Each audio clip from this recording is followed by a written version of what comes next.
Hello everyone, this is Shadow. Due to copyright restrictions on YouTube, I can't publish many of the audiobooks you love. That's why I've created a special paid service where you can enjoy over 300 high-quality audiobooks from platforms like Webnovel, Pocket FM, Audible, Wuxia, and more. Each novel comes as a one-time purchase, no subscriptions, no hidden fees. After payment, you'll receive full access via Telegram, along with all future updates for that novel. You'll find a wide selection of your favorite genres and titles, always in premium audio quality. Check the full list of available novels in the description. DM me now to get your favorite stories in audiobook form and start listening today.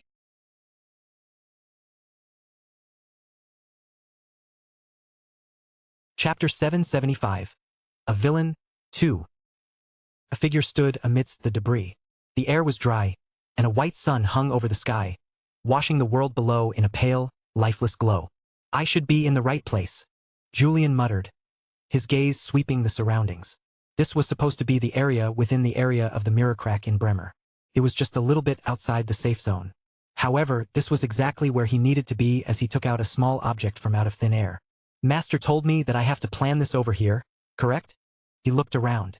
All he could see were shattered buildings and crumbling structures. In the end, he shrugged his shoulders. It's whatever. He tossed the object onto the ground and stomped on it with his foot. This should do for now. If Master has any complaints, I'll just change it. I'm sure he'll call me when the time comes. Julian reached out for his communication device. He stared at it for a good moment, waiting for several minutes until it turned on. Have you done what was asked of you? A soft voice echoed from the communication device.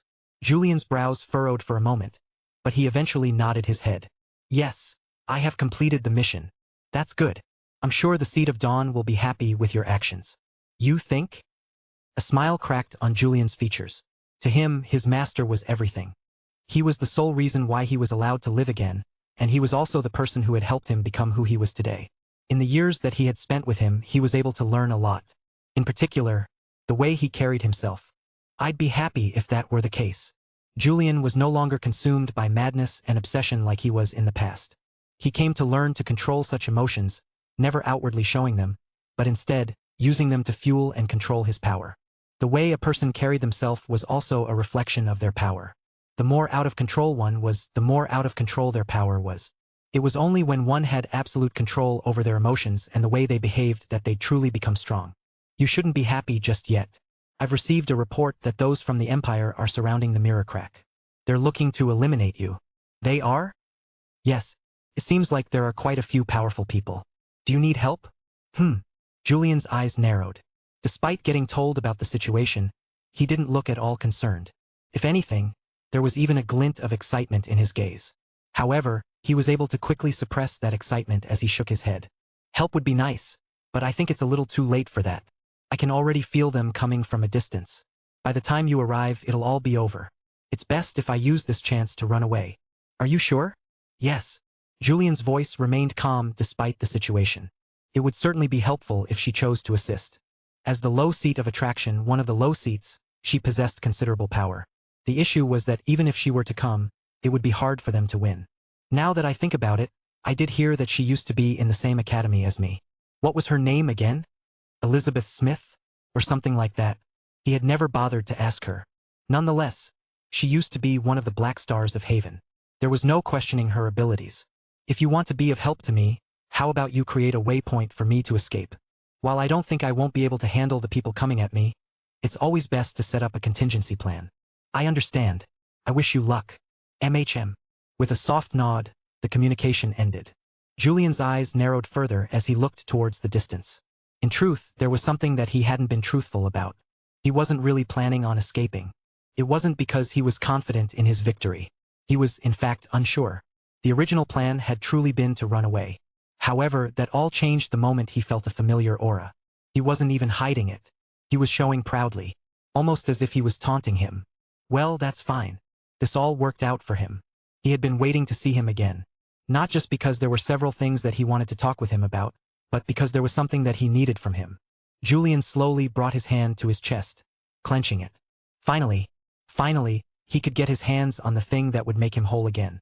Swoosh, swoosh. One figure after another began to emerge within the safe zone. Clad in armor and robes, they all carried a powerful and somber air, their movements steady, as though each of their actions was rehearsed beforehand.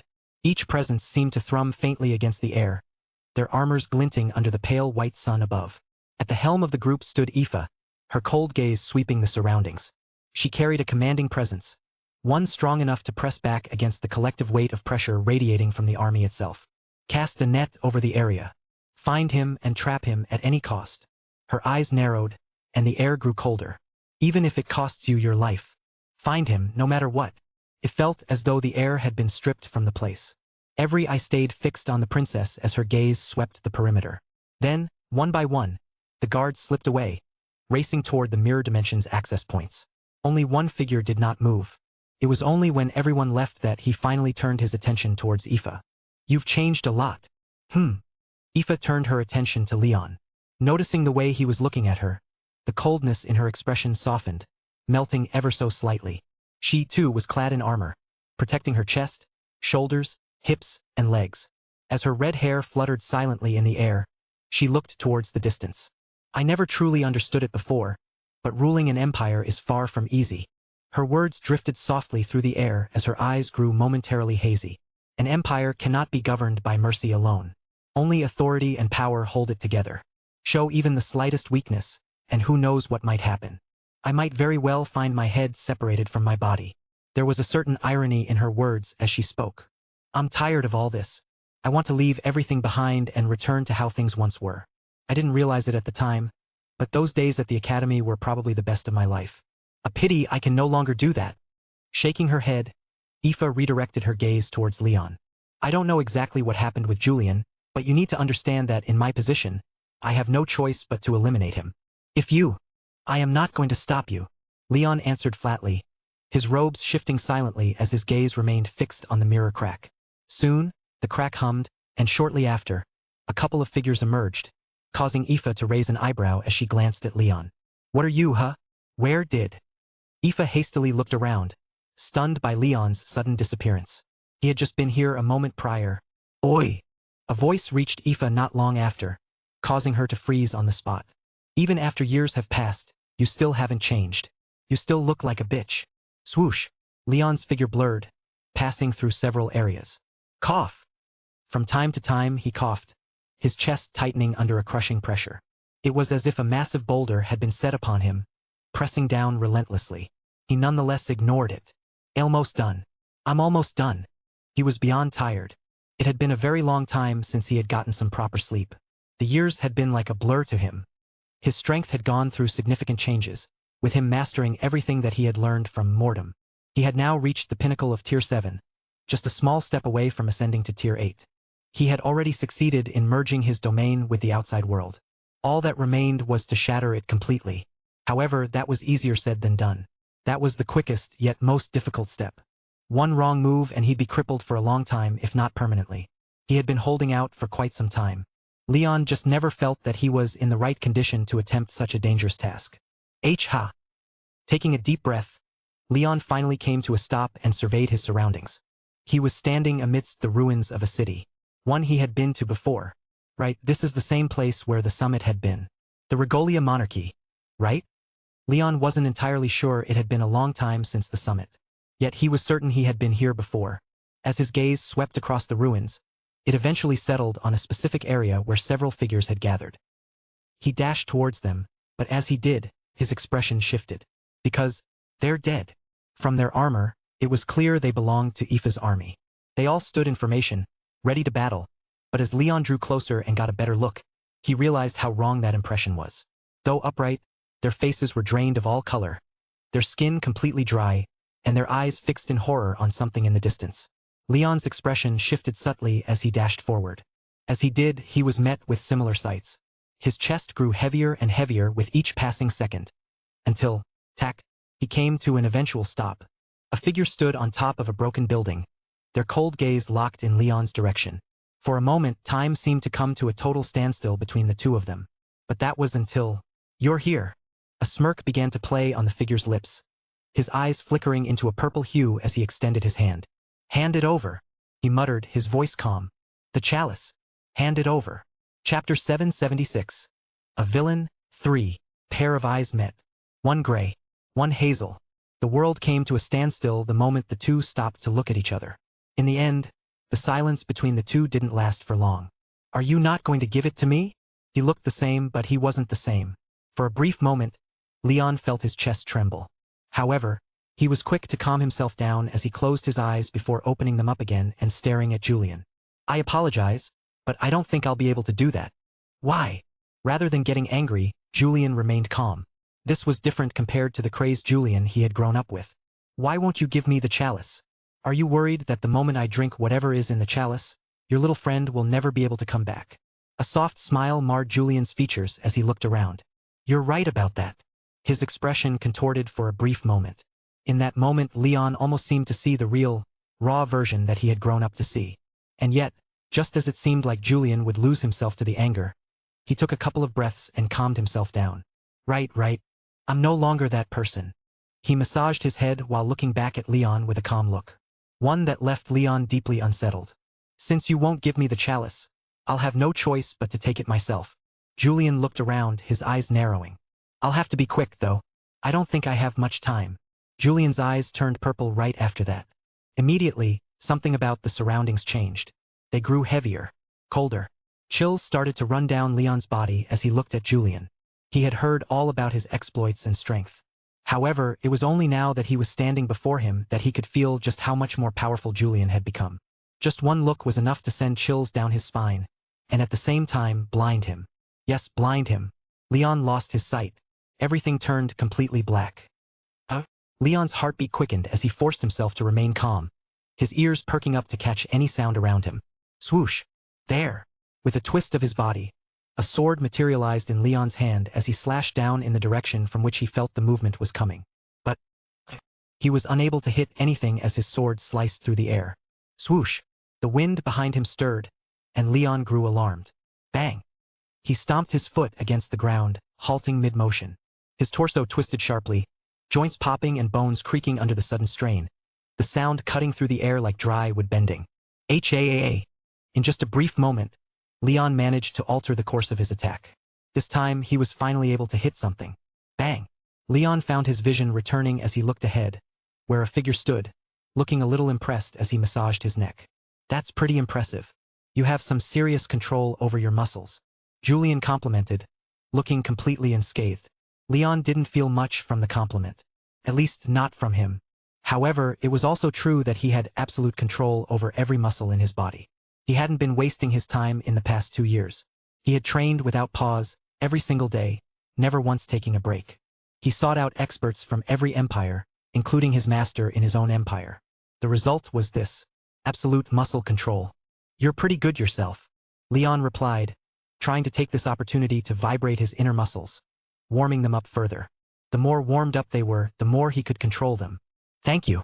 I've trained quite diligently under my master," Julian replied, his gaze falling into his hand as it turned completely purple. "I still find it hard to believe that he would neglect curse magic this much. Is it because he's simply not adept at it? Or is it because I'm simply that much better than he was?" Julian moved his fingers, his purple eyes flickering as he turned his attention back to Leon. Maybe that's the case. What a pity. He was missing out so much. Snap! He snapped his fingers. Leon's expression changed. However, it was too late. How? He lost his vision again.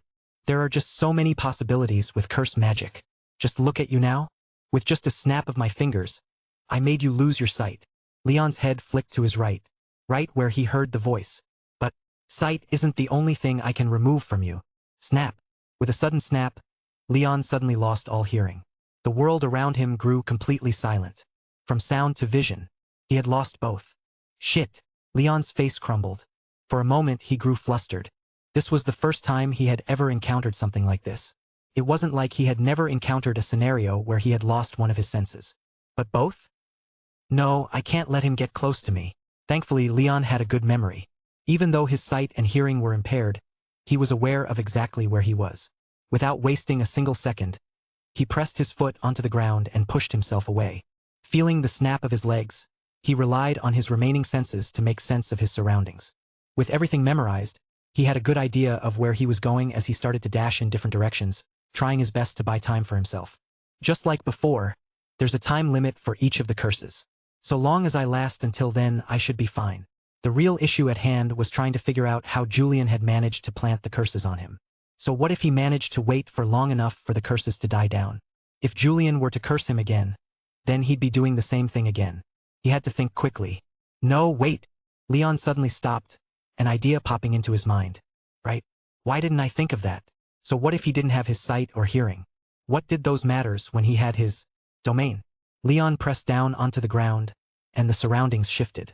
All of a sudden, a clear outline of every single rock and building appeared in his vision, including, there you are.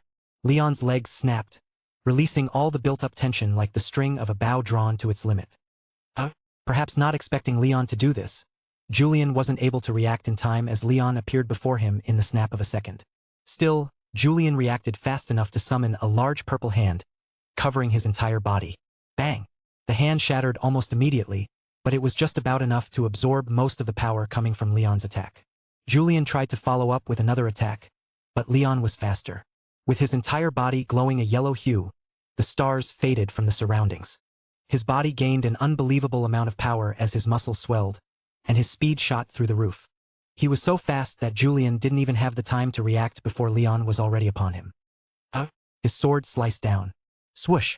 But Julian's figure faded completely, revealing an illusion as Leon's head turned backward.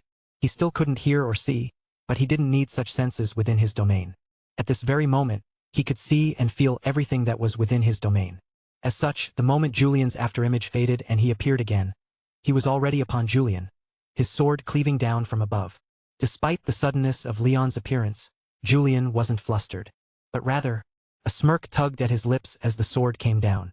Then it swerved away from Julian, almost as if the reality around Julian was completely different. Leon's expression underwent a change, but it was too late. This was the exact moment Julian had been waiting for as his eyes flickered. Eye of existence. Leon's mind grew blank. Then, Julian's hand sharply moved forward, grabbing Leon by the head. Got you. Snapping out of it, Leon kicked Julian in the abdomen to distance himself. Bang! Quack! Not expecting Leon's speed, Julian couldn't block his abdomen. He stumbled back several steps, clutching his stomach as saliva spattered from his mouth. Whirk! KH! The pain was a lot stronger than expected. It drove Julian to his knees as he lurched forward, vomit spilling from his mouth. As a mage, his body was extremely weak. Not only that, but he was also not the same as the parasite. He didn't have the same domain, and as such didn't have ways to protect his body from close attacks. Fighting to hold back his vomit, Julian sensed a presence before him. Slowly, he lifted his head. Leon stood before him, eyes closed. Rather than panicking, the smirk returned to Julian's lips as he looked at Leon. You don't look so well. Indeed. Moments after muttering those words, red trickled from Leon's eyes, streaking down his cheeks. Blood soon followed from his nostrils and ears as well. Leon's body started to tremble, and he staggered back. Ha! Julian held the urge to laugh, slowly picking himself back up as the domain around him started to shrink back into Leon's body. He kept alert while staring at Leon. He knew that the fight was far from over. Leon wasn't going to fall so easily. It doesn't feel so great, right? Julian stared at his hand as it grew a deep shade of purple, almost turning black. My curse. It doesn't feel good, right? He punched toward Leon. Magic circles sprang up around him, and purple hands shot from them, latching onto Leon. His expression turned even paler. Despite this, Leon continued to resist as he stumbled back. Julian's face turned cold at the sight as his eyes narrowed. Where is it? Where is the chalice? Julian had to get the chalice.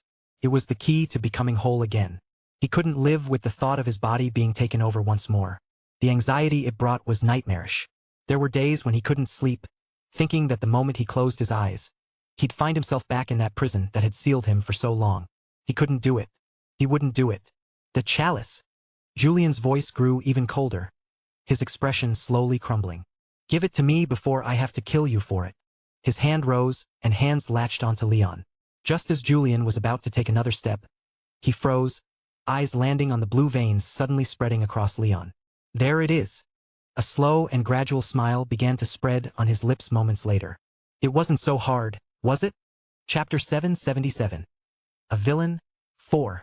Leon's body began to glow with faint blue lines. They traced across his skin, following the path of every vein, until all of them converged toward his chest. At his chest, the glow sharpened, not into the shape of his heart, but into the faint outline of a chalice. Julian's lips curled at the sight. There it is. His heart started to race. This was the very thing he had been searching for all this time. The sight of it left his chest tight, breath caught somewhere between relief and excitement. The chalice before him was the key to his freedom.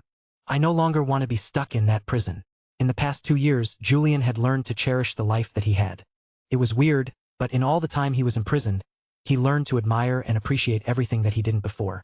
From the soft breeze of the wind, the faint sweetness of flowers, to the steady warmth of the sun, Julian learned that there was more to the world than his narrow-minded path of hatred and vengeance. This was also the reason why he had managed to calm down so much. He had finally learned to cherish his life, and he wasn't planning on ever letting anything or anyone take it away from him. Just give it to me. Julian took a step towards Leon. He wasn't in a good state.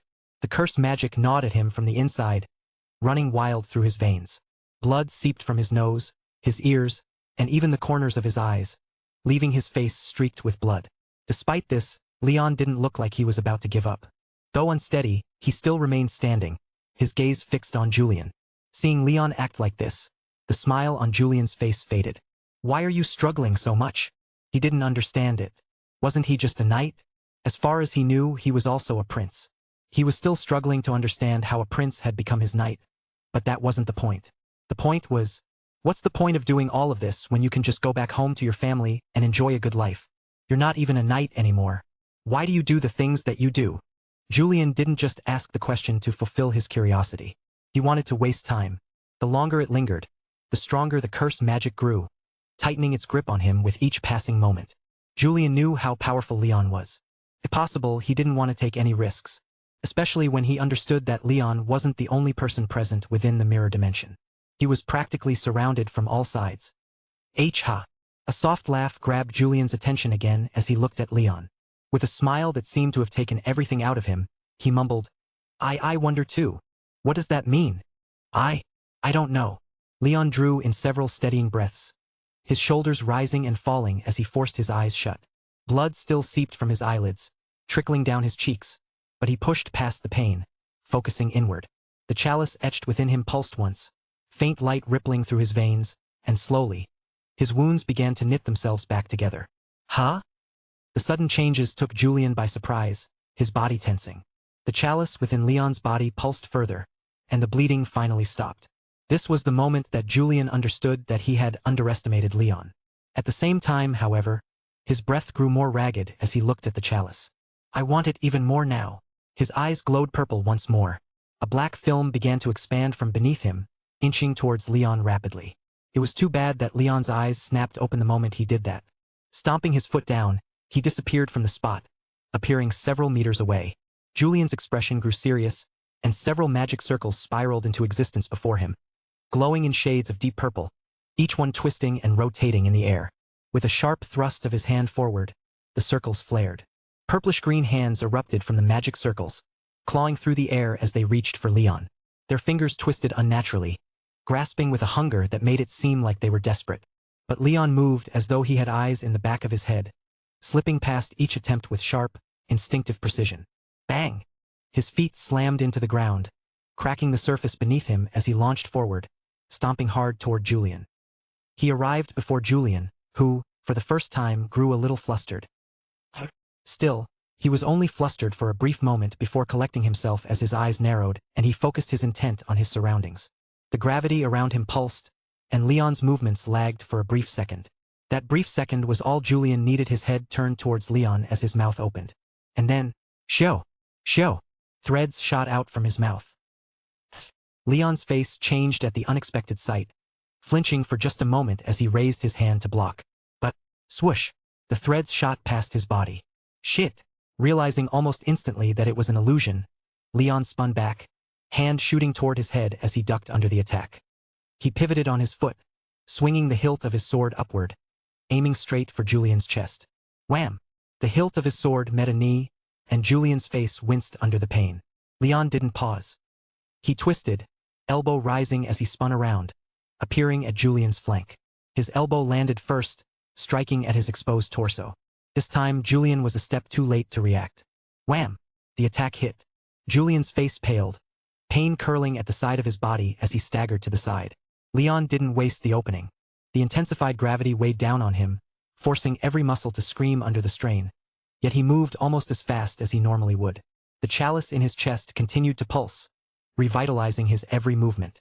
In that moment, he became a war machine, relentless, unthinking, driven only to strike without hesitation or mercy. He completely sealed all his thoughts, removing the chance of being affected by Julian's bone abilities. He was the person who knew Julian's abilities the best. As such, he was also the person who knew how to handle him the best. Irk! With his elbow driving down into Julian's shoulder, forcing a grunt from him, Leon extended his hand. A sword materialized, forged entirely from his mana. He swung it downward, and Julian's eyes widened, flickering with alarm. Shit! Julian knew he had to act fast. He was being driven back by Leon, of all people, the same one he had once toyed with mercilessly when they were young. No, I can't allow that. His eyes flickered, and his mana drained rapidly. One of his bones churned. Eye of Existence. Leon's movements paused the moment that Julian used the technique. Success!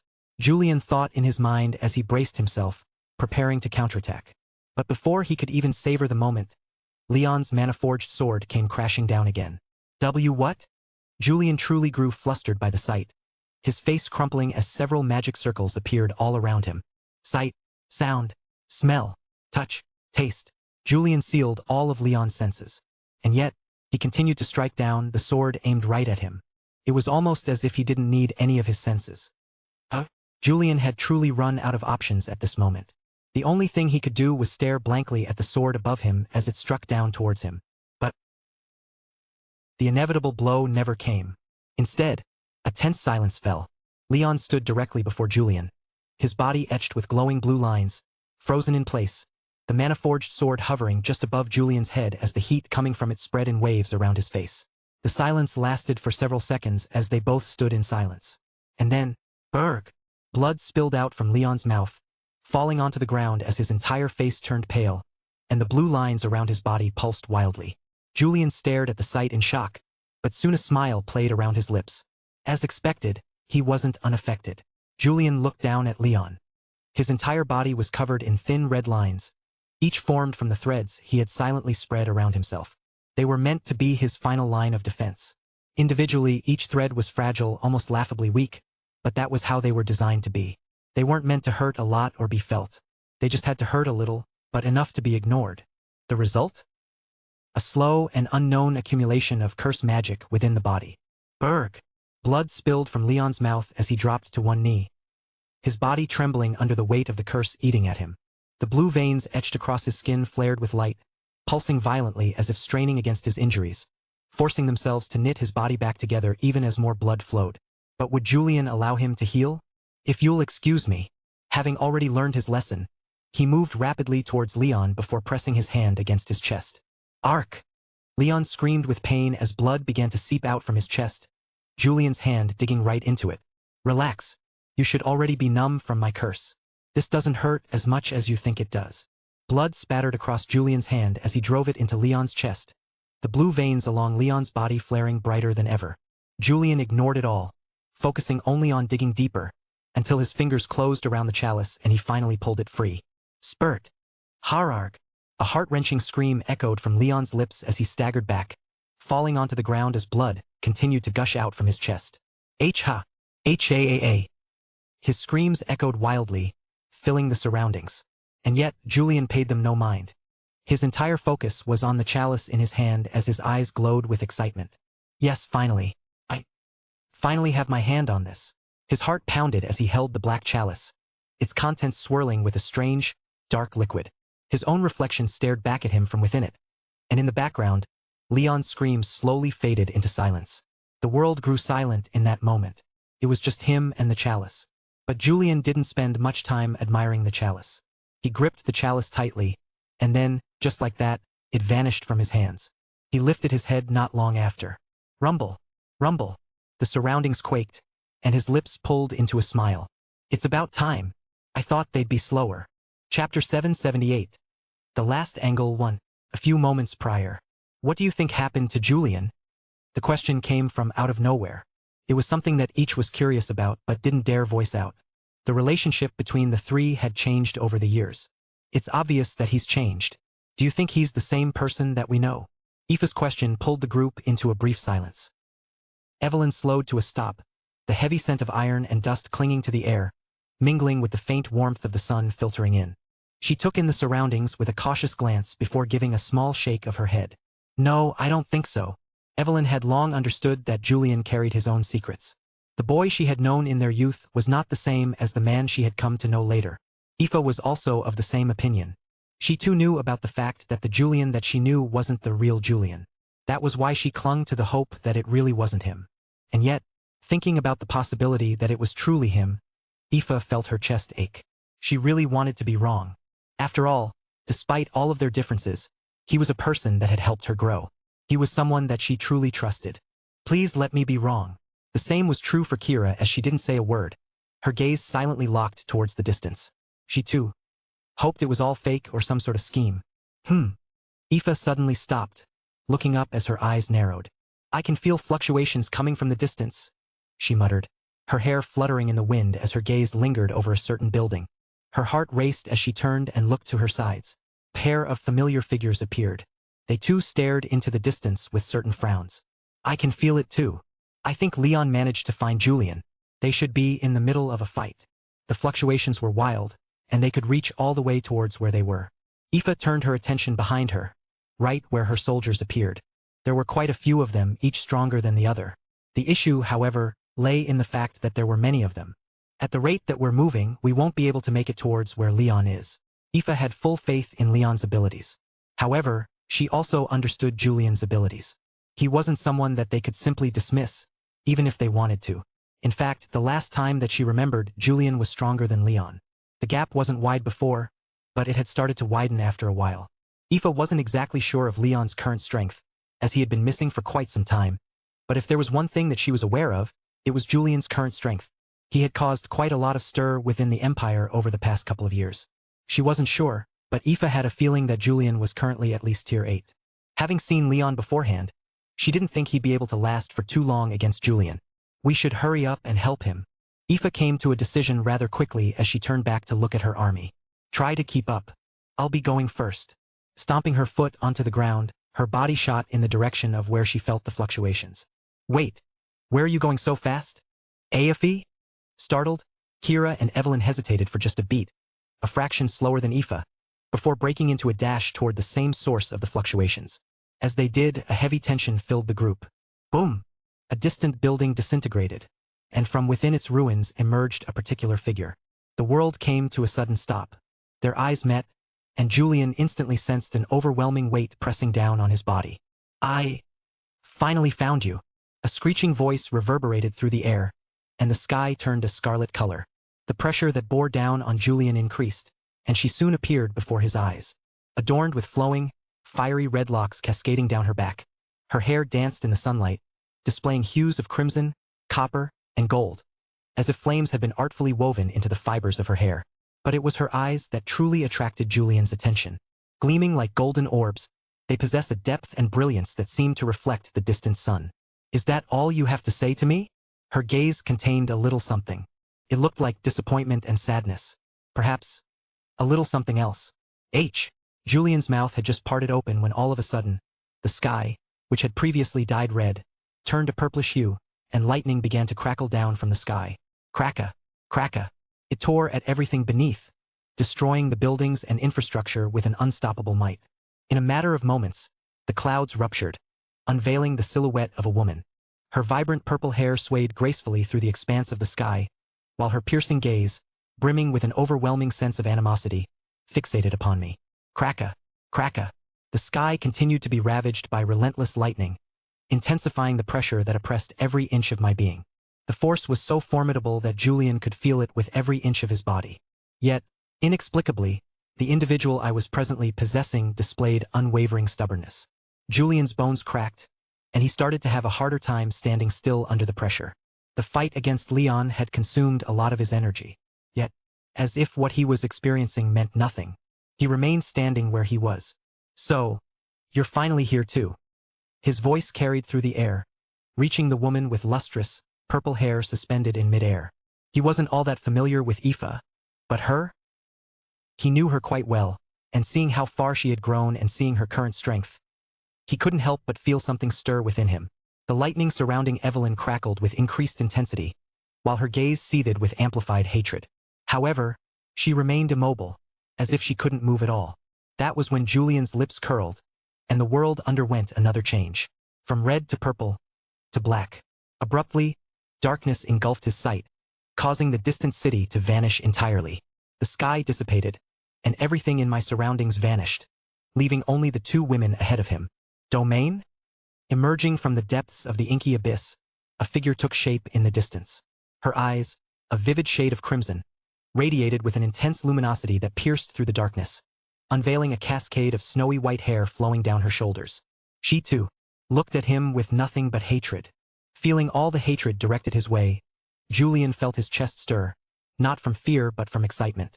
They sure must have relied on you quite a lot for them to look at me like this. It was amusing to some extent, seeing how much they seemed to care about the person that had taken over his body. His chest stirred further. It almost made him want to destroy everything that he had built up. As such, how long has it been since we've last been together? His mouth parted, his voice coming out clean and crisp. It sounded oddly calm despite the situation he was in. None of the girls spoke. They just stared at him with the same expressions on their faces. Julian's lips curled further. I like those expressions. The more they acted like this, the more joy he felt. Soon, his hand reached forward all of a sudden, and the black chalice from before materialized in his hands. Feeling its coarse texture, he took a deep breath. He hadn't originally planned on consuming the liquid until later, but given the current situation, he had no choice but to do so. It'd be the only way for him to get out of the situation. Rumble. Rumble. The appearance of the chalice seemed to have triggered something as the world suddenly started to quake fiercely. The girl's expressions changed dramatically, and the pressure that bore down on him intensified. Yet, despite it all, Julian remained where he was. Stop. Aoife, Evelyn, and Kira didn't know exactly what was going on, but from the wild fluctuations coming from the chalice, they understood that it was an artifact of extreme value. They couldn't allow him to consume whatever was inside. Fuck. Stop this bastard. Strings of curses flew his way, but the only response was a slight raise of the cup. New. As the chalice approached his lips, his reflection stared back at him. Rumble. Rumble. The world around him seemed to completely crumble. Before Julian knew it, the three girls were already upon him. Coming from all sides, their power sent shivers down his spine. But despite it all, he remained where he was, feeling a slight curl at the end of my lips as the chalice drew to his mouth and he took a sip. But just as the initial drops of the liquid touched his lips, PFTTT. A sharp pain invaded his mind, forcing him into a freezing halt. Julian's hand grew numb as his head slowly lowered. It was there that he caught sight of a certain sword, passed right through his chest. Drip, drip, red stained the top of the sword, dropping in faint droplets as blood seeped out from the corner of Julian's mouth. Slowly, my head turned, and it was there that he caught a glimpse of two dull gray eyes staring back at him. Right? I forgot about you. There was no way Leon would die so easily. Ha ha. A strained laugh escaped Julian's lips. Despite the situation he was in, he didn't panic. He had already drunk the contents of the liquid. He was sure that whatever injury he had sustained, it would heal immediately. But, huh? It was in that moment that Julian realized something. He wasn't staring at him. He was staring elsewhere. Not only that, but looking around, he could feel the world around him had come to a sudden standstill. What? Don't worry. I'll make sure to make it quick. Leon's voice echoed quietly within the silence that suddenly took over. Unlike before, Leon felt it. Bah, thump, bah, thump, the loud beat of his own heart. He felt a terrifying premonition, and as he slowly turned his head, his expression changed as a certain figure appeared to stand behind him, watching the two of them. Chapter 779. The Last Angle, 2. Chapter 779. The Last Angle, 2. 3 years ago, within a certain room. I should be gone for at least a year. I don't know how long, but I hope it won't be too long. I sat in silence within a certain room, a knife in my hand. I pressed the knife onto my skin and slowly began to slice as a sharp pain invaded my mind. I ignored the pain and took out a small vial, collecting all of the blood that was leaking out. This should be just enough. I'll give this to Leon later. This blood was going to be very important for me later in the future. But this wasn't over. Tapping onto my ring, a certain item appeared before my very eyes. It was a metallic block that I hadn't seen in a very long time. I can't believe I'm seeing this thing again. It was my old phone. The one that I had previously found within the mirror. I still had it with me. Back then, I had assumed that the only reason I had been given the phone was because of the video contained within it. However, it became very obvious to me that it wasn't the case. The real reason was something else. It was, for this very moment. I muttered under my breath, holding onto the old block before turning my attention towards my arm, where a 4-leaf clover appeared. Right, as expected, I had foreseen something like this happening from the start. No, it's more accurate to say that everything was going according to what I had previously seen. Perhaps there were a few deviations from the vision, but everything is still flowing accordingly. I also came to realize something else. The 3rd leaf. It didn't quite make me travel to the past.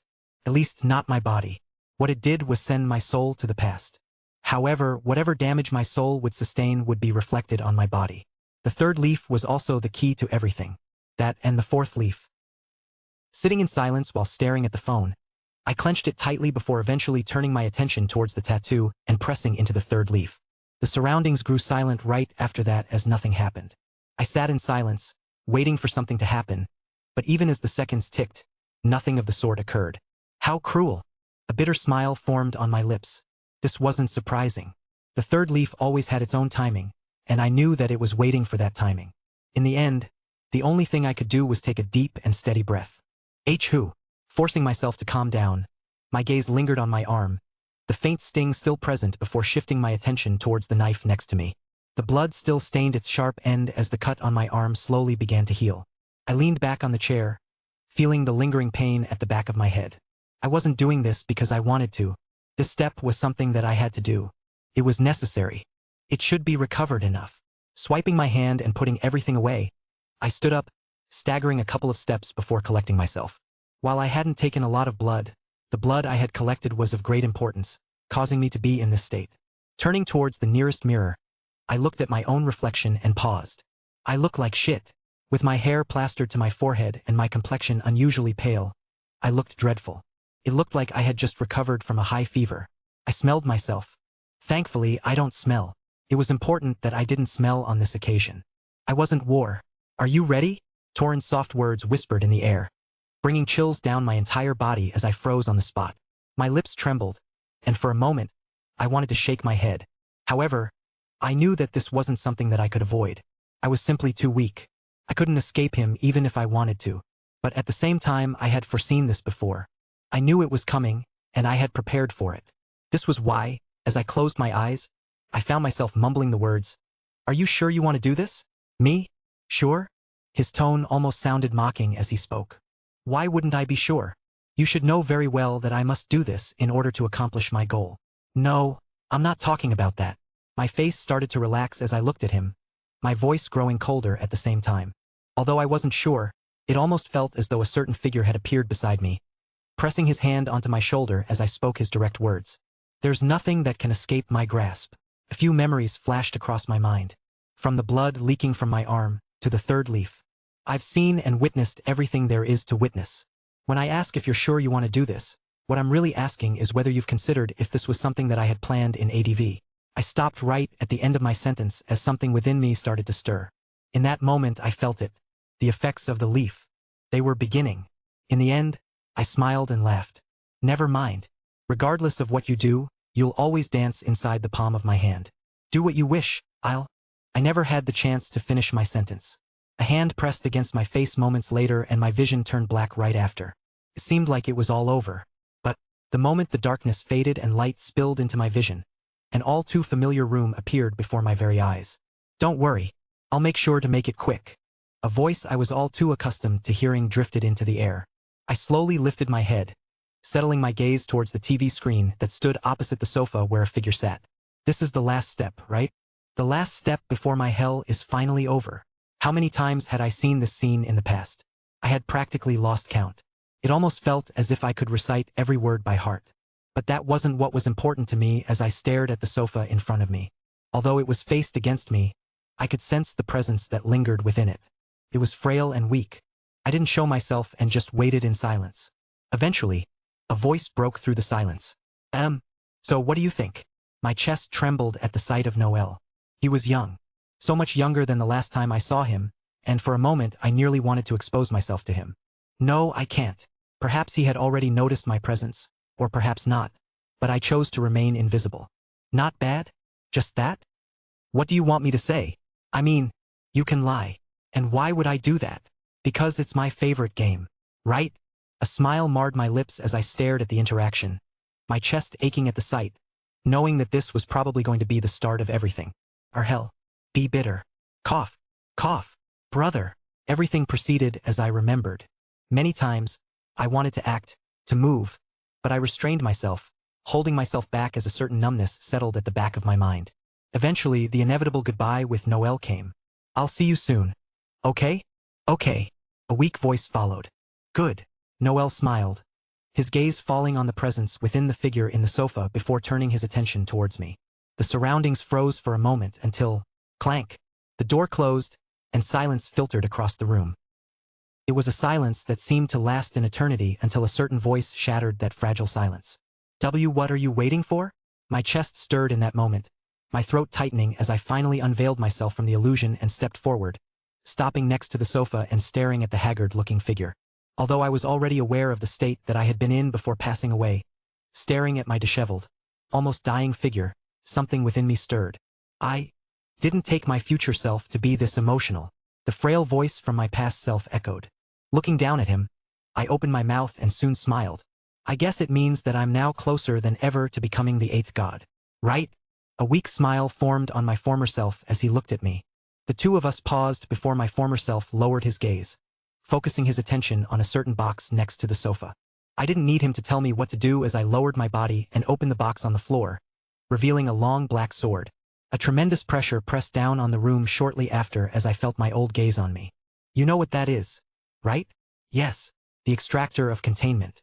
The sword that had been with me from the very start. Do it. My hands stirred, but I calmed myself down and held onto the sword before turning my attention towards my old self. I could see the life slipping away from him, and I knew that I didn't have much time left. Without wasting time, I moved behind him and mumbled, "Are you ready?" Of course. I channeled my mana into the sword. The pressure intensified, and just as I was about to act, his voice echoed again. Be before you do it. Can I ask you something? I paused, turning my attention towards my old self. What is it? And nothing much. Cough. Blood spilled from his mouth as he strained to speak. I just wanted to know. In the future. He bit his lips, his face quivering. Are we happy? My body froze, my mind blanking at the same time. For a moment, I didn't know how to respond, the suddenness of the question exploding in my mind. However, I didn't remain like that for long. After a brief moment of silence, I smiled. Are we happy? It was a laughable question when I thought about how I was in the past. The answer was obvious. Yes, despite the pain and everything. We are happy. I was happy. Good. A smile lingered on his face as I didn't drag things any longer and stabbed the sword right behind the sofa and onto his chest. Spurt. Blood leaked everywhere as his eyes widened in shock. At the same time, I carefully controlled the mana inside the sword. The sword was called the Extractor of Containment for a reason, because it was designed to specifically collect the soul of anyone it stabbed. Spurt. Pulling the sword back, a faint glow manifested over it as my old body limped onto the side of the sofa, breathless. I felt weak at the sight, my mana drained considerably. It's not over yet. I turned my attention towards my arm, or more specifically, the fourth leaf. There was still a lot that I needed to do. I pressed on it shortly after, holding onto the sword while waiting for my surroundings to change. I could feel the blood within me stir as the leaf activated. But just as I was about to move, the door of the room opened and a figure came in. Clank. The moment he did, our gazes met as his eyes stopped on my corpse. His expression cracked for a moment before collecting itself as he looked at me. Here. He tossed me something shortly after and I caught it. Make sure to take care of yourself. His next words came out shaking, but staring at him and seeing the thin smile on his face, I pursed my lips before nodding. I will. A genuine smile appeared on Noel's face. Take care of yourself, brother. I nodded back, and the surroundings changed once more.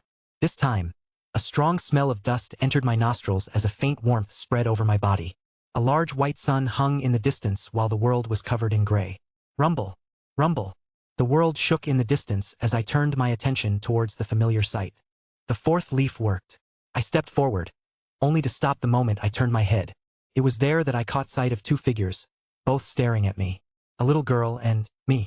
A younger version of me. Chapter 780. The Last Angle, 3. Chapter 780. The Last Angle, 3. I remembered this scene.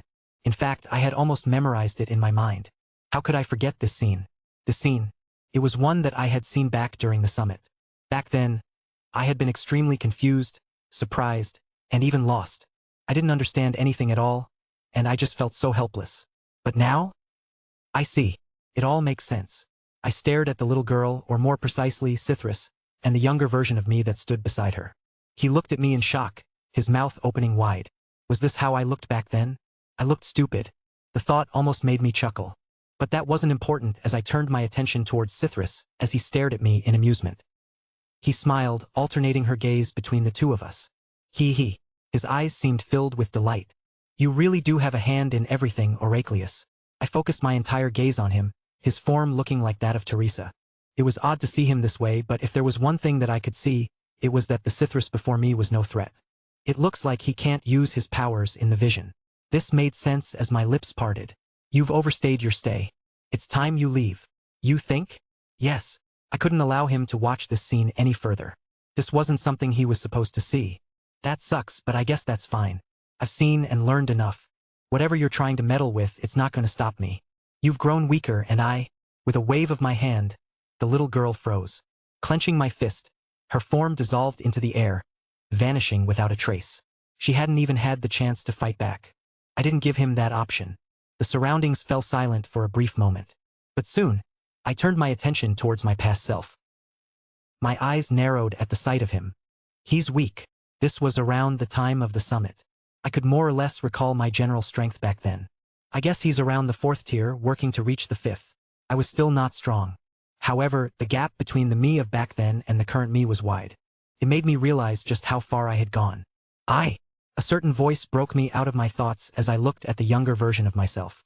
I could see the confusion in his gaze as he looked at me, and as I thought back to the memories of back then, I opened my mouth. I am indeed you. This much I could say. This is indeed the future. One that I had just come to myself. And what you're feeling is real. I blinked my eyes slowly, focusing my entire gaze on the younger version of me. It was important that he took note of everything. Don't take your eyes away from me. It'll be your turn soon enough. His confusion only grew, but I left things there. This was all I remembered saying, and I also knew that I didn't have the time to speak any longer. There were things that I needed to do. Wait! A voice called out, but I didn't reply. Instead, I fixed my attention on another figure, a frail-looking one as I appeared before them. I can't do it. I can't. Leon's soft cries echoed quietly within the surroundings. He sat on his knees, staring at his trembling hands with a pale face.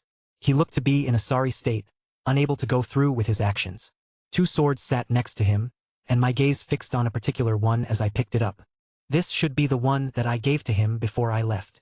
I could still recall that moment. With the sword in hand, it meant that I technically had 2 of the same sword with me. However, unlike the one that I currently had, this one wasn't meant for me to keep. Still, I put it away for the moment. What is he so hesitant about? I couldn't really understand why Leon was acting the way that he was. He looked extremely fragile. His hair was a disheveled mess, and his face was extremely pale. Just what had happened in the time that I had been gone. And how long had I been gone for? Looking around, in particular the dark dome where I could feel the presence of the girls, alongside the real Julian, I fixed my gaze back towards Leon. Something stirred within me as I spoke. Raise your head. My voice came out colder than I intended. The moment I did, Leon's entire body froze as he slowly lifted his head to look at me. In that moment, the world grew silent as the 2 of us stared at each other. Why you? Leon's eyes shook. At a glance, I could tell that he knew that I was coming. However, something about him was wrong. Snap out of it. I moved forward and grabbed his face with both hands, startling him. What are you doing? I ignored his cries and spoke. Don't forget your mission. Injecting emotive magic into my voice layered. I had no choice but to do this. Leon was in no state to act. I clenched my teeth as I spat out the next words. Everything that you've worked so hard for, don't let it come to waste with this one moment. We've already talked about this. You have to do this. Nah. Leon's breathing started to grow heavier. But You worked hard for this. I cut Leon off before he had the chance to speak, my voice layering further. We had already talked about this. This was the only way for me to come back. Why was he hesitating so much? Was it because he was scared that by killing Julian, I wouldn't come back? Nonsense. I had all of this planned out. He just had to listen. You've reached this point. Don't let everything go due to some sentiment of yours. He's nothing. Ha, ha, ha. Finish what you started. I leaned my head to get a better look at Leon, whose breathing was growing more and more frantic. I pressed my hand onto his shoulder, squeezing as my voice layered further. Don't let a meaningless death stand in our way. Nah, nah, nah, nah. Clank. I looked around and kicked the useless sword on the ground, taking out the sword he had disposed of just moments prior and handing it back to him. Go. I layered my voice once more. Finish it. Nah, nah, nah, nah. Atria. Leon's eyes turned bloodshot, but that was still not enough. Not enough to make him fully commit. Do it. I mumbled once more, nudging my head in the direction of the dome, right where Julian appeared. Kill me? I mumbled once more, tuning my emotive magic to the max. Nah, nah, nah. That was all it took for Leon to snap, his hands desperately reaching out for the sword and grabbing it as his eyes grew frantic, adrenaline seemingly coursing through his body. He jumped forward and entered the dark dome where his figure disappeared. It suddenly grew quiet. Despite this, I could see everything that was happening within the dome. Everything played out as I remembered. And soon, zero crack, a subtle cracking sound reverberated through the air. Lifting my head, I saw light begin to spill from the black dome, faint at first, then seeping through the widening gaps as it showed signs of shattering. More cracks spread across its surface, weaving like intricate webs that crawled along the curve of the dome, and I watched in silence until, crash, everything shattered, revealing the shadows of 5 figures. Thump, Kira, Evelyn, and Aoife all stood in the air while Leon stood behind Julian, who knelt on the ground, a sword stabbing his back. The girls were silent. Leon was silent. I was silent. The world was silent. All eyes were focused on Leon, who stood before Julian, whose back was turned towards me. The chalice was scattered across the ground, spilling the contents within. Leon's expression was different from before, calmer now, colder. It seemed the attack was all it took for him to finally snap out of his fear. Don't worry. I'll make sure to make it quick. His voice gently echoed throughout, almost reassuringly, as the world came to a stop. Aoife, Kira, and Evelyn, they all seemed oblivious to my presence as they stood completely still, their expressions and bodies frozen in time as they all stared at Leon. This is the last step, right? The last step before my hell is finally over. Leon mumbled the same lines I had heard over and over again. So much so that I had grown to memorize them as I nodded slowly. It is. But this wasn't just his hell. It was mine too. What are you waiting for? You've already completed the hardest part. Leon clutched his shirt, slowly wrinkling it as his face trembled. Ha! A hazy smile appeared on his face. I'll do it. He lowered his head to look at Julian. A change stirred the moment he spoke. Julian, still kneeling on the ground, suddenly lifted his head, his eyes locking onto Leon's, and Leon's face trembled. A flicker of hesitation appeared in his gaze. I frowned at the sight, cutting through his hesitation. Stop dragging this out. The words were enough to make him snap out of it. Ah yes, I shouldn't drag this out. Leon lifted his hand, unveiling the cold gleam of the sword. His lackluster gray eyes quivered ever so slightly as the blade descended in one fluid motion. Shirling dash. I've waited far too long for this. A head rolled shortly after, stopping beneath my feet as I picked it up. Blood dripped down from the head's severed neck, but as I stared at it, I didn't feel anything. I felt completely numb to it as I turned my attention towards the distance, towards a peeking figure. His body froze as I turned my attention back towards the head. You'll understand soon enough. Things weren't over yet. There was still one more thing that I needed to do. I cast my gaze on the third leaf while speaking. All you have to do is remember. My finger pressed down on it. Remember everything that happened. The world before me changed. I appeared before a certain room where a large desk stood, dominating the space with its gleaming, well-polished wooden surface. Upon it rested a vintage night lamp, its soft glow casting a subdued, eerie light across the room. This room, I was quite familiar with it. This was the first memory that I had from the time that I appeared in this world. It was where everything started, and as I stared at the figure that was sitting before the desk, completely oblivious to my appearance, I extended my hand to retrieve a certain sword. This was the sword that was meant to be in my possession and the one that I had to use. Within this sword, a certain soul existed. One that I had extracted not long ago. I took a deep breath, staring at the figure that had yet to notice me before stabbing the sword forward, towards Julian's exposed back. Spurt. That was also the moment I transferred my old soul into the body. This was also the moment that marked the start of my transmigration. For those confused, the reference chapters are Chapter 2, The First Vision, Chapters 355 to 356, A Different Angle, Chapter 781, The Last Angle, 4. It was as if the very life was getting sucked out of me. The moment the sword pierced, and blood spilled out, I felt a massive wave of weakness as the mana inside of my body began to fade completely. I felt my form slowly begin to fade in the process as I struggled to hold still. Hold on. Keep steady. Hold on. At that moment, I wasn't truly a body of flesh and blood. What I inhabited was more like a shell formed entirely of mana, holding my shape together and sustaining my movements. It mimicked my appearance well enough, but beneath the surface, there was no warmth, no heartbeat, just raw and pure energy. But with that being said, it wasn't as simple as that. I could still carry items with me, and I could use all of my abilities. It was an ability that defied common sense. One I could barely comprehend myself, as I tightened my grip around the sword in my hand, feeling the mana fading rapidly from my body. Julian's body began to tremble before me. His eyes were wide open, his face pale as confusion marred his features. Yuk! Only sounds escaped his mouth in the end. He was never able to utter a single thing as I focused all of my attention on the sword as it glowed in the room. The soul trapped within slowly started to infuse itself into the body as it quietly accepted it. Right? His body already contains my blood inside. Julian had drunk it in the past. It was during the gold mine incident. I remember clearly giving him the vial that contained my blood. Back then, I didn't really have a full picture of the situation, but it was clear now. That was all preparation for this moment. Noel was the one to have arranged it, and with it, the chalice was also handed to Leon. With my blood flowing through him, slipping my old soul into his body became effortless. His eyes widened in horror, saliva spilling past his lips as his body convulsed. He thrashed violently, his pale face twisted with shock and disbelief. Yet, no matter how fiercely he fought, it was meaningless.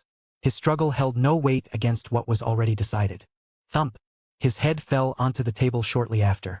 The surroundings fell into a state of total silence as I stared at the scene before me without saying a word. I felt extremely weak, and I could barely keep myself standing. However, I knew that things weren't over yet. Right, my memories. I understood the reason why I had to erase my memories. No, not just erase. I had to alter them slightly. It was all to protect me from the knowledge that slowly consumed my mind due to the powers that I held. This was the reason why I had died in the past, and also the reason why I had to erase my memories. Thankfully, I already knew the perfect method. Reaching into the air, I pulled out a small vial filled with a thick red liquid, its surface glinting faintly under the dim light. I took a deep breath at the sight. Noel's blood, looking at the current state of Julian, and seeing all of the blood that was leaking out of his body. I understood that this was my only choice. At this rate, he was going to die. Ha, ha. At the same time, I couldn't help but laugh. I was suddenly reminded of a certain incident in the past. It was one where I found myself trapped inside a certain cult. Back then, I didn't understand the meaning behind such a situation, but it became extremely clear to me now. In a way, that was a message, or more like a clue. A clue regarding the effects of Noel's blood on me, and what I needed to do with it. Drip, drip. I spilled the blood onto the body. Twitch. Immediately, the body began to twitch as I could feel the soul slowly starting to assimilate with the body. At the same time, I used the ring to alter the memories a tiny bit. Not by much, just a tiny bit. The process wasn't difficult, taking less than a few seconds, since it involved only minor changes. But it still wasn't over. I took out a small mirror from my dimensional space and held it in front of me. Mana drained deeper from within my body as I worked to seal Julian's soul inside the body. Unfortunately, with my mana running so low, the seal wasn't as tight as it should have been. But it was still enough as the main soul started to take over. And not long after, uck! A light groan escaped the body not long after. I'm alive! His voice came out hoarse. As his eyes shot open, I heard an audible gulp as he stared blankly at the area before him. This? He was most likely looking at the system. I hadn't fully realized it until this moment, but the system was something that had been arranged by my past self. It was bound deep within my soul, just like the four-leaf clover that rested there as well. How is this possible? Hearing the words of surprise coming from me, I looked at myself. I looked so lost and confused. Staring at him, my lips quivered as I struggled to stay still. The mana inside my body had been almost completely drained as I accidentally staggered back. Clank! A sudden noise jolted through me as I backed into something, knocking something by accident. Oh shit! The sound echoed faintly, and almost immediately, a head snapped in my direction. His eyes scanned in my direction with incredible tension, and for a moment, it almost felt as though our gazes met. But then, no one. He eventually pulled his gaze away, a frown marring his features. Looks like I. A scream echoed from out of his chest not long after. Ack! His screams echoed so loudly that I had no choice but to cast a small barrier to block out the noise he was causing as his body started to shake and spasm. Ha! Ack! What the? It was also at that moment that he finally took notice of the sword jutting out from his chest. How? Staring at him, I silently cursed inside my mind. I'm still not done yet. The soul had yet to fully bind with the body. Clenching my teeth, I moved forward and held onto the sword, piercing the sword deeper into my chest. Surprisingly, no screams followed my action. The pain must have been too much for my old self to bear, but I pushed on, pouring every ounce of mana in my body into the sword. Drip, drip, blood trickled down, staining the floor beneath. Like the repetitive tick of a clock, the blood persistently trickled down the ground. I listened to the sound as I watched my face pale. Ha! Aha! Seeing that he was just about to pass out, I stopped and staggered back. Ha! Drip, drip. The faint dripping sound continued to echo in the background as I tried my best to recover myself. Not yet. Not yet. I wasn't done yet. Taking out Noel's blood, I was just about to pour it on the ground. When, is this what hell feels like? I froze on the spot, my mind blanking upon hearing my words. It feels like shit. The words were enough to make me pause for a moment. Hell? Was this truly hell? I used to think like this in the past, but was that really the case anymore? Sizzle. A sharp sizzling sound echoed through the air. I watched as my eyes widened, the body jerking violently. That was when my gaze shifted down to the forearm, where a tattoo had suddenly appeared. So, it's that. Moving closer to my old self, I pressed down quietly onto his shoulder and used my emotive magic to keep him calm. At the same time, I started to pour my emotive magic onto him. Fear and sadness. These were the main emotions that I poured onto myself. I need to be desperate. In order for me to survive with no memories, I needed to establish a sense of desperation within my body. This became clear to me from the cult situation. Because I wasn't desperate enough, I wasn't able to act like I did at the start. Without that desperation, I'd turn into a completely different person. Once again, the situation became clear to me. All of it was all foreshadowing and clues for this one moment. A tattoo. As my old self noticed the tattoo on his arm, I began to look around before taking out the remainder of the blood and pouring it on the ground. The tattoo glowed faintly for a brief moment. It was also in that specific moment that his eyes widened in shock. The world seemed to freeze. Noel's blood began to move against reason, the pool beneath him reversing as though time itself was unwinding. Slowly, it climbed, defying gravity, and returned to his body. The elaborate blood patterns woven on his forearm began to shift and retract, seamlessly returning to his chest, where the sword appeared. At the same time, I reached for the sword and slowly began to pull it back. Last push. Thankfully, drawing the sword out was easier than driving it in. It only took a few seconds before I managed to pull it free. Clank! The sword dropped to the ground not long after as I turned my attention towards the door. My heart raced the moment it did as a purple orb appeared in my mind, and I phased through the wall of the room, coming out of it and fixing my gaze on the gray-eyed figure that was approaching the room. He was a lot younger, but it was without a doubt Leon. No, not yet. I pressed my hand forward and grabbed onto Leon's face. He froze on the spot a moment later, his face blanking for a moment as I used my emotive magic on him. Despite my best attempt at holding back, Leon's body began to tremble at my action, his face paling. Oh shit! I held on like this for the next minutes before finally letting go of him as he paused, his hand reaching for his head. What? What just? He looked confused at first, but after a short moment, he managed to recover as he opened the door. Clank! Young master! That moment marked the moment when my fateful encounter with Leon occurred. Staring at the scene in silence, I rubbed my head. Did I go too hard on him? Leon's face was a little pale because of my actions. I felt a little sorry, but thankfully, it wasn't anything big. The scene played out as I remembered in the past. And it was as the two left the room and passed me that I recalled something. Oh, right. I looked at Leon and then the younger version of me.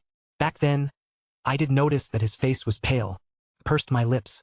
I guess that makes sense. I rubbed the bridge of my nose, shaking my head while walking back into the room, and settling my gaze onto the fourth leaf. Should be almost time for me to return as well. I had done everything that I needed to do. For those confused, the reference chapters are 3 and the first part of Chapter 4. Chapter 782. Darkness of Resentment 1. Who? Coming back into the room, I sat down on the chair and took a deep breath. I was exhausted, and the mana was completely drained out of my body. Just remaining standing was difficult for me, but I understood that things were still not over. But at the same time, I've completed the most difficult step. I had finally managed to set everything in motion. My transmigration and everything that was related to it. It all became clear to me, and so did the next steps that I needed to take. I planned on taking the little time that I had left here to recover as much as possible. I knew that the moment I returned to the future, things were going to be quite hectic. While I wasn't fully aware of what had happened in the time that I was gone, I knew that several years had passed, and in those years, Julian had most likely done a lot of things with the body. Thinking about all of the misunderstandings and damage that had occurred to my reputation, I felt my heart sink. Ugh! Couldn't help but groan. To me, it had all happened in matters of minutes, but for everyone else it was clear that a lot of time had passed. I hoped they'd believe in my nonsense. Nonetheless, this was something that I had expected beforehand. Thankfully, I don't have to worry about Delilah. I had already told her about what would happen. At least it gave her an idea. Furthermore, I knew that Delilah could see through Julian. It had happened before. But then again, she was most likely busy with other things. I wonder if she's managed to reach the zenith in the end. She had been quite close to reaching it before I left her. If my estimates were correct, she should have already reached such a tier. Now that I think about it, she's not far from where I am. I directed my gaze in a certain direction. For a moment, I almost felt the urge to go see her. However, I managed to restrain myself. I knew that was going to be a stupid idea. She didn't know who I was, and given how she'd see through my strength, I'd be restrained by her instantly. Thankfully, my presence was extremely thin at the moment. Otherwise, I would have been afraid of being found out. Who? Taking another breath, I continued to remain seated. Slowly, I could feel myself starting to recover. While I was still not in the most optimal state, I had reached a point where I felt a lot more at ease. The next and final step of the plan was going to be crucial, and soon. Already? Fuck. The world before me darkened. The effect of the third leaf ended abruptly, and I found myself back in a familiar place. The scent of dust hung in the air, and faint traces of warmth drifted down from above. I felt it all. A head appeared in my grasp as Leon stood on the opposite end. His gaze fixed on me. The world was still completely frozen. I didn't know the reason for this, but I knew that it likely had to do with the sword. Staring at the head in my grasp, I lowered my hand and carefully extracted the eye embedded within it. Spurt. Blood spurted all over my hand. I tossed the head away, moving towards the corpse on the floor before taking the last bit of Noelle's blood and dropping it on the body. Instantly, tendrils shot out from the decapitated section of the neck, the outline of a head slowly forming. I stared at the sight without saying a word, my eyes narrowing faintly as I took in the scene in silence. Though a few things still didn't quite make sense to me, I knew this wasn't the moment to get lost in questions. The blood had already begun to work its way through, and before long, a head reformed where there had been none. As I watched the body slowly knit itself back together, the wounds fading with unnatural ease, a creeping sense of unease settled in. I hope I won't have to lose my memories once I enter it again. Having just used Noelle's blood, I was aware of the possibility.